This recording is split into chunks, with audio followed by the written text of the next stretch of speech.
My name is Amy Copeland, and I'm a club coach at the local level. This video will touch on just a few of the more important cycling skills. Unfortunately, we don't have the time to discuss every aspect of the sport, so those we will be examining are essential to your success and safety in a bike race. Areas we will be covering include sitting on a wheel, more commonly known as drafting, the single echelon, the double echelon, cornering, sprinting, and hill climbing. As well, we will deal briefly with pedaling and emergency techniques, for example, braking and jumping your bike.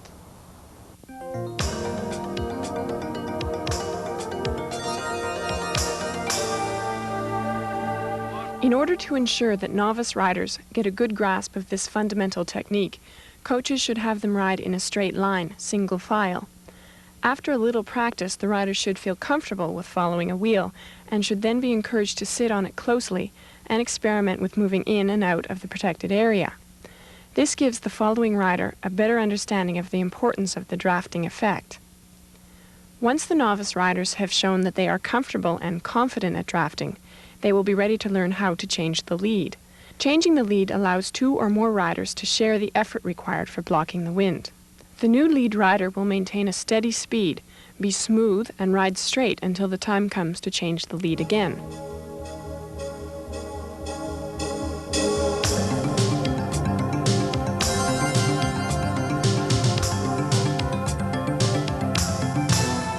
The single echelon refers to a group of riders sharing the lead, with each rider completing a certain period of time at the front. The single echelon is an extremely useful skill to master because it affords riders maximum protection when riding in a group from a headwind or a crosswind, as well as giving them the opportunity to see further ahead. It is possible for an individual to drop back from an effort at the front as more road space is available.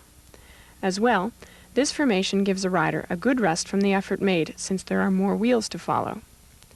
When teaching this skill, coaches should ensure that participants ride closely together in an orderly fashion, with a steady cadence and speed, and without any sudden or wild movements. The single echelon is accomplished by a method similar to that of the simple lead change, but with a larger group.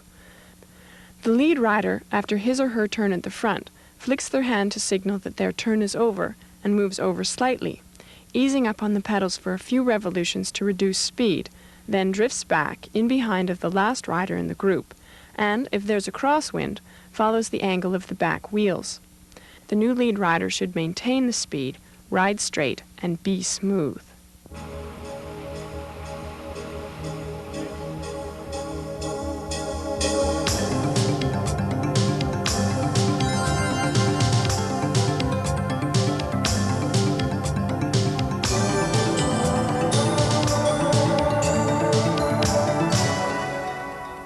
The double echelon is one of the most efficient and fastest group riding techniques. This technique is smooth, the speed is steady, the turns at the front are brief, and the riders ride closely together. Riders are either moving forward to take over the lead or are drifting back after their turn at the front. There is continual motion and consequently lots of speed. This technique is also one of the trickiest to master and relies on cooperation and trust, as well as good bike handling skills, in order to work safely and successfully. It is important that the group stays close together, that the speed be smooth and steady, and that no one swerves or brakes unnecessarily. If there are unsteady movements, the echelon won't function properly. Turns at the front should be of minimal duration. The short turns are the key to keeping the double echelon flowing. In order to teach this skill, riders should be instructed to form a single echelon. Gradually, as they settle into a smooth system, they should be instructed to reduce the number of revolutions that they do at the front. The counting of the revolutions beginning as soon as the front wheel of the new leader begins to pass the front wheel of the ex-leader.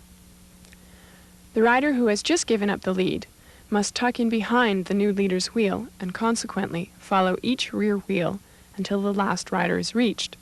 Then the rider begins to move forward in the line. Ideally, after some practice, a smooth flow will be achieved, with the riders not having to count pedal revolutions at the front. They will change almost automatically and by feel, with the second rider beginning to take over the lead as the first rider gets into position. The action is much like a conveyor belt. Just a few notes to keep in mind when teaching this skill. Encourage riders to ride closely together. This way, more protection will be given to everyone. Riders must ensure that all movements are predictable. They must avoid sudden swerving and hard braking. Speed must be steady, riding must be straight, and the group should be smooth.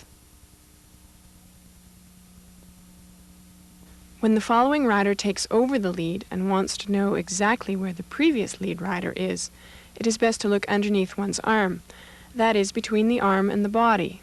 This is much better than turning your head, since it is possible that the bicycle may swerve. Keeping all these points in mind, one of the best ways to introduce riders to the double echelon is the walk-through. As in the single echelon, this is a good way to ensure minimal skin loss when the riders try it on their bikes. During the walk-through, and when the riders actually get on their bikes, it is extremely helpful if the coach participates in the echelon.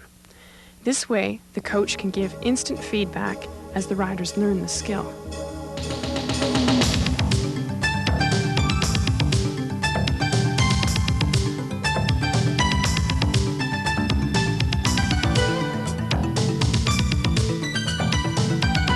Bicycle racing in North America requires confidence in one's ability to corner at very high speeds. Riders must learn how to corner in large groups without being a risk to themselves or others. Use the following steps as guidelines when teaching cornering. First, draw a line on the road that will show the correct line participants should take. When approaching a corner, the rider must set up by adjusting their speed before the corner. The cyclist should never brake while in the corner, always brake before the corner starts. After the cyclist has adjusted the speed, the cyclist should stop pedaling, raise the inside pedal and glide through the corner, ensuring not to lose any speed. Come out of the corner wide, and only after the bicycle is relatively upright should they begin to accelerate again. This is best accomplished by getting out of the saddle and completing several hard pedal strokes to gain speed.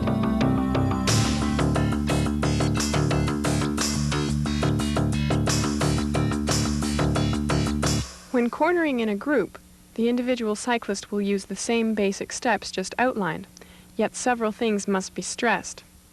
Riders should hold the line that they choose and not deviate from that line. They should sit closely on the other rider's wheel, but not overlap the rider they are following. Most of all, the rider should be aware of the other riders around him. These factors will contribute to a rider's confidence when cornering in a group. When teaching this skill, it would help if the coach follows the individual or group of riders as they practice cornering in order to give instant feedback.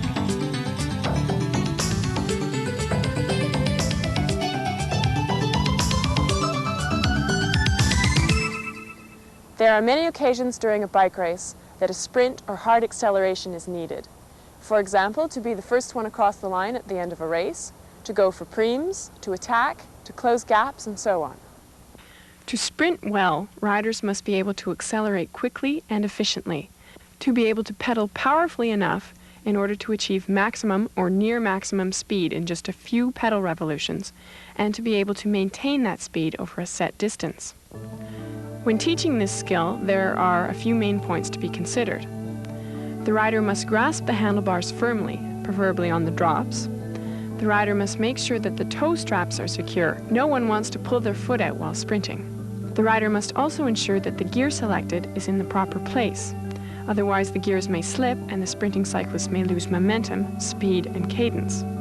The rider will get out of the saddle and try to push down and pull up on the pedals. The upper body is over the handlebars and the rider's arms are pulling on the handlebars, causing the bike to sway from side to side. For example, as the rider pulls up on the bars with the left arm, the bicycle sways to the right and vice versa. The rider must sprint in a straight line, especially at this level. The rider should always check on their surroundings by keeping the head up and looking ahead, but never looking over the shoulder, especially when sprinting at maximum effort.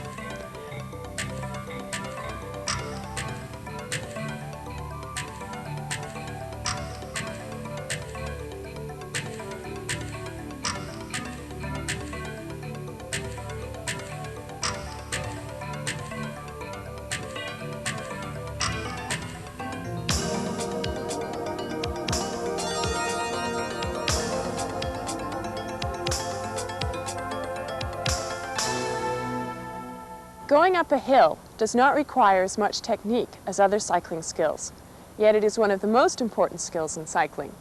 The rider must be efficient, must be able to use energy wisely, and must be able to select the correct gearing for the miserable task at hand. When teaching novice cyclists how to climb, keep these points in mind. The rider should choose the appropriate gear before the incline starts. It is recommended that the rider does not change gears while climbing the hill. New technology, such as index shifting, makes gear changing more simple and climbing easier, but with other shifting systems, changing gears is slightly more difficult, especially on hills. The riders should place their hands on the tops of the handlebars about 10 to 15 centimeters from the stem. Advise riders to pull back on the handlebars while they are pushing down on the pedals. Some riders prefer to sit slightly back on the saddle, but this should be taught at a later point. Standing while climbing will add power to the pedal stroke, but may use more energy. The rider should keep the hands over the brake hoods and pull on the hood with the right arm as the right leg pushes down. Then the rider should shift weight from the right to the left. The upper body remains in the same position. It is the bicycle that will move from side to side. Finally, the coach must point out that when the rider gets out of the saddle, the rear wheel will slip back several centimeters and very possibly might touch the wheel of the following rider. Riders must be aware of this and have them adjust. It is essential that the novice cyclists understand that pedaling consists of more than just pushing down on the pedals. The complete action consists of a circular motion, one of pushing down, pulling back, and pulling up. An excellent way for novices to learn how to pedal in circles is to pedal with only one leg while the other leg dangles free. In the next segment, we will show two important skills that will help the novice rider deal with sudden emergency situations. First of all, jumping your bike.